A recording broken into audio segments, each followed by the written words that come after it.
thing what everybody wants is they want more money, right? And some people too also go, well, I'm not interested in any more money. I like what I do, I don't care if it doesn't pay.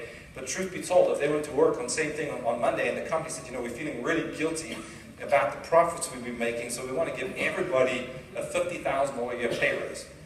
How many people honestly could say, you know what, if it's just a pay raise, I don't want to, I have $50,000 a year more, I'm good, you keep it, right? Would you agree, everybody would take the pay raise? So everybody wants more time, everybody wants more money. Most people, the reason that they have those other arguments is because they don't think that they could ever achieve that, right? And they try to rationalize it.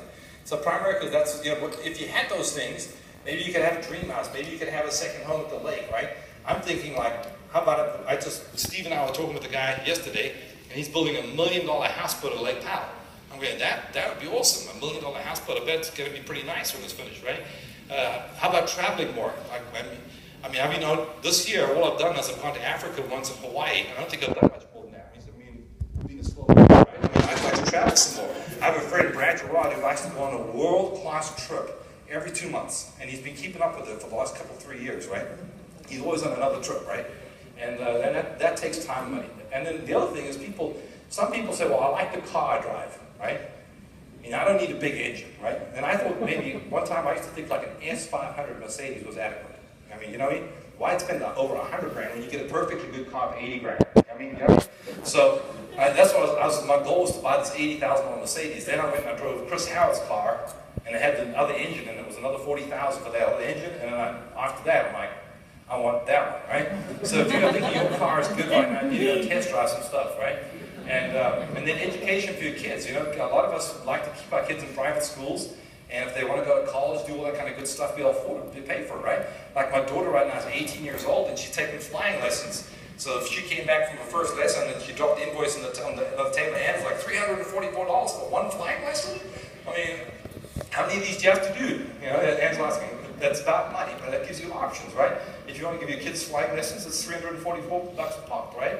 And then how about building a legacy for your family, right? And all these things. How many people would like to make these things a reality in your life, right? Well, if you come to the right place at the right time, really you can deliver on that. It's been an awesome ride. The only year I didn't make over a six-figure income was my first year, but the other 19 years, we've made about the rest of the 9.9 million in the second 19 years. It was just the first year took learning the business, right? This is the reality that's happening in America today.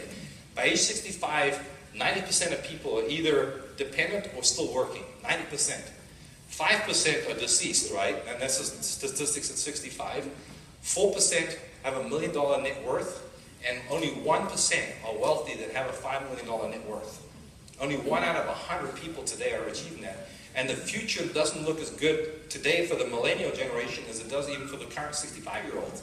So it's not looking good. So if you study that 1% and you say, what did this 1% do to get that net worth of $5 million? What you find out is 1% of the 1%, so 1 in 10,000 people got there by lottery and inheritance. So that means like in this whole room over here, there's probably very few people that are going to inherit more than $5 million. Would you agree? It's probably safe to say. Might be a couple lucky ones, right? Salespeople, that's super salespeople. CEOs, presidents, 10%. Doctors, attorneys, another 10% of the 1%. But 74% of the 1% in America that achieve a net worth of over $5 million did it by being an entrepreneur, being a business owner. And so this is a video over here talking about how Primerica is a business opportunity. And I'll pick up after this. Figures, they had to give you a label. Like it or not, your generation has attracted the full attention of the media, and for some reason, they've decided you're now responsible for the future direction of the country. The recession proved that corporations were not built with your personal goals in mind. Their only concern, the bottom line. Most of these corporate jobs that are out there today, they don't give you the time freedom, they don't give you the money freedom, and most people are a slave to that. There's really no such thing as a good job, but what's great is the idea of owning and operating your own business. Look, you understand the importance of acquiring personal wealth and the freedom it gives you to do what you want to do. But there's a real problem. Companies generally won't pay you what you're really worth. Feel free to do your own research, but study after study reveals that the best way to achieve your goals is to own your own business. I think what makes Primerica the most unique is that they give everybody the same exact chance. You know, for a 19-year-old girl to be able to become a vice president, to make a six-figure income, you know, it doesn't happen every day. It doesn't happen even, you know, every other day, and it doesn't happen in most companies. It's a level playing field. Anyone with a decision, with passion, with excitement, and a desire to do something great with their life can win in this business. You want more out of life. You insist on having options. It's a priority for your professional life to sync with your personal life. Something that never happened for your parents' generation. When we found Primerica, it gave us direction. Now we have the freedom and time to do what we want, when we want. You've built a valuable personal network. Imagine working in a professional environment that allows you to leverage the power of that network to achieve personal success. A team environment where you work for yourself, but not by yourself. The Primerica business model rewards you in real time with a powerful compensation plan and effective leadership development. Anybody, young or old, can give this thing a shot on their own time. You know, take it at your own pace. Give it a shot. Give it the best shot you can, but go at your own pace. Your generation believes there are no limits. So, why not be part of a dynamic movement that shares the same belief? What if I didn't try? Think about where I'll be at a job right now, living paycheck to paycheck. I wanted something more. Primerica is that unique opportunity in North America that you can achieve anything that you want if you work for it. If you want a better life, if you want more freedom, if you want more choices, you got to make a decision. You got to, at one point in your life, you got to go for it.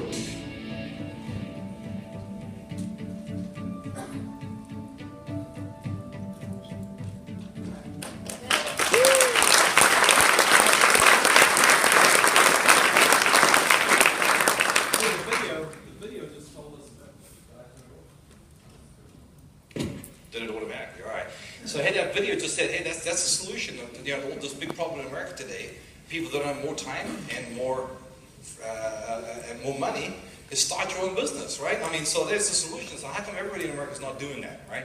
Well, there's two main reasons that people aren't doing that. The one is coming up with the money to start a business. Well, you agree that most businesses are legitimate businesses. It takes a lot of money to start a business, right? So most people don't have the $650,000 to buy like a cheap McDonald's without the playmat, right? Would you agree with that? Right? They don't have the $2.2 million to buy a Krispy Kreme donut shop. And a lot of businesses, when you go and venture that kind of big money into it, even if they could save it, chances are you could lose it all, and then that's your savings gone. So most people are never going to start their own business because they don't have enough capital to start a legitimate business. Kelly Norton, a friend of mine back there, we started a bungee jumping business in 1993. Bungee jumping, and it was like $145,000 to get the first jump of a jump, right? Crazy, right? And so the next reason people don't start their own business is coming up with a good idea, something that actually works in America, right? And sometimes, I thought it was pretty smart, but I mean, somebody should have told me bungee jumping probably was going to be a fad and it wouldn't probably work. But we were just like trying to find something, right? And so trying to find something. What's great about Primerica today is it's a system that's been around for over 30 years. It's a proven system. We have more six-figure income earners than any other company in North America. You can Google that. My company with the most have six-figure earners. And so I'm going to tell you a little bit about the company. The company's got the money. You don't have to worry about coming up with the money. And they've got the idea, right? So a little bit about the company. Primerica is the largest independent financial services marketing organization in North America. We're on the New York Stock Exchange. Some people wonder if it's legitimate. Well, I think every company on this New York Stock Exchange is probably legitimate, right? And it's been in business since 1977, and we have over 6 million current clients right now. As good as that is, 6 million clients is pretty good. How many people live in America today? It's like 300 million. That means like 294 million people are not yet our clients, right? After 30-something years. That's why we got to get busy, right? And we got to get going a little bit faster, right? So now, who owns Primerica? This I think is kind of interesting. One of my kids' baseball games, Benjamin's the only kid that's at school still playing baseball, right? And the guy sitting on the grass next to me, and this guy next to me, he worked at Fidelity. And I said to him, hey, and so we got chatting. I said, hey, did you know your company is the largest shareholder in our company? He goes, wow, that makes you, that's pretty impressive. He was impressed that his company was, and so today, this is just as of yesterday, Fidelity Investments is the largest shareholder in Primerica. Now, do you think Fidelity knows anything about investing money in companies that succeed? Right. That's their business. They're the largest shareholder. So they probably did more research than your cousin Vinny that did it on Google. And the person that he searched and that came up there was probably somebody that didn't want to go to work in Primerica, or maybe had a felony and got told they couldn't come work with us or something. And so they were all mad and they put something on the internet, right? But Fidelity and BlackRock, how about Barron Capital, Vanguard, State Street, these are some of the biggest movers and shakers on Wall Street. They are the largest shareholders of our company. I'd say 35 years, we have right now $675 billion of term life insurance in force. Over 2 million people have their investment accounts with us, which is great, but then at the same time, you got to say, why only 2 million? I mean, we should be at 10 or 15 million. Well, hopefully the people that are here tonight, in the future, 5, 10, 15 years from now, you'll be overriding the other 2, 3, 4, 5 million clients that we're going to put on the books, right? Yeah. And I know I've got 2 of my kids here today. They're both licensed in the business and just starting their Primerica business at the age of like 20, 21, 22. How old are you, Derek? 21, right? Right? It's awesome, right? I should know that, right? I should know that, right? So, anyway, hey, without any further ado, we're going to do just tonight. We're not going to